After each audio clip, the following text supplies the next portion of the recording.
ఆంధ్రప్రదేశ్ రాష్ట్రాన్ని అపఖ్యాతి పాలు చేసి పెట్టుబడులు రాకుండా చేసేందుకు మాజీ ముఖ్యమంత్రి జగన్ కుట్ర చేస్తున్నారని కాకినాడ రూరల్ ఎమ్మెల్యే పంతం నానాజీ ఆరోపించారు. ఉప ముఖ్యమంత్రి పవన్ కళ్యాణ్ చేపట్టిన దీక్షకు మద్దతుగా నానాజీ ఆధ్వర్యంలో సర్పవరం జంక్షన్ నుండి శ్రీ భావనారాయణ స్వామివారి ఆలయం వరకు కూటమి నాయకులు కార్యకర్తలు నగర సంకీర్తన కార్యక్రమం నిర్వహించారు. ఈ సందర్భంగా పంతం నానాజీ మాట్లాడుతూ పవన్ కళ్యాణ్ చేపట్టిన దీక్షకు మద్దతుగా ధర్మ పరిరక్షణ కోసం ఓం నమో నారాయణ అనే మంత్రోచ్చరణతో కార్యక్రమాలు నిర్వహిస్తున్నామని తెలిపారు. జగన్ కు పాస్పోర్ట్ ఇచ్చేసి బయటకు పంపిస్తేనే రాష్ట్రం ప్రశాంతంగా ఉంటుందని పేర్కొన్నారు.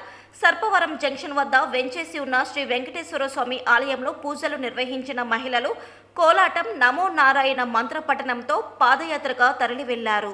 ఈ రాష్ట్ర ఉప ముఖ్యమంత్రి జనసేన పార్టీ అధ్యక్షుడు అయినటువంటి పవన్ కళ్యాణ్ గారు చేపట్టినటువంటి పాశ్చాత్య దీక్షలో భాగంగా కార్యక్రమం సర్పవరం జంక్షన్ లో చేపట్టడం జరిగింది. సర్పవరం సెంటర్ నుంచి భావనారాయణ స్వామి సర్పవరం వెంకటేశ్వర స్వామి గుడి దగ్గర నుంచి భావనారాయణ స్వామి గుడి దాకా పాదయాత్ర చేస్తూ భజన చేస్తూ హైందవ ధర్మం హిందూ ధర్మం గురించి యొక్క ప్రచారం చేసుకుంటూ జరిగిన అపచారానికి ఆయన ఎలాగా ఆయనంతా ఆయన చేస్తా ఉన్నారు. ఆయన అక్కడ రాత్రి పాదయాత్ర కాలినడకన కొండ ఎక్కడం జరిగింది.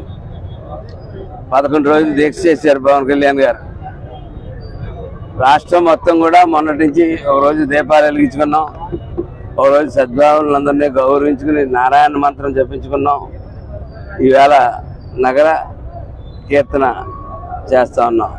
ఈ రాష్ట్రాన్ని అపఖ్యాతి పాలు చేసి ఈ రాష్ట్రానికి పెట్టుబడులు లేకుండా చేసి ఈ రాష్ట్రాన్ని తగుల్లో ఉన్నదని నిరూపించడానికి నిరంతర ప్రయత్నం చేస్తా ఉన్నాడు జగన్మోహన్ రెడ్డి. గద్దె దిగిన దగ్గర నుంచి రెండో ప్రయత్నం అయితే చేస్తా ఉన్నాడు. నేను పెద్దనాళ్ళ కోరుతా ఉన్నా, తప్పు ఒప్పో నాకు తెలియదు, కానీ ఈ దరిద్రుడికి పాస్పోర్ట్ ఇచ్చేస్తే ఎక్కడికో పారిపోతాడు. అక్కడితో ఈ గొడవలతో సజీవుగా పరిపాలన చేసుకోవచ్చు. ఈ దరిద్రుడు రాష్ట్రంలో ఉన్నంతసేపు కూడా ఇలాంటి అపచారాలు చేస్తా ఉన్నారు.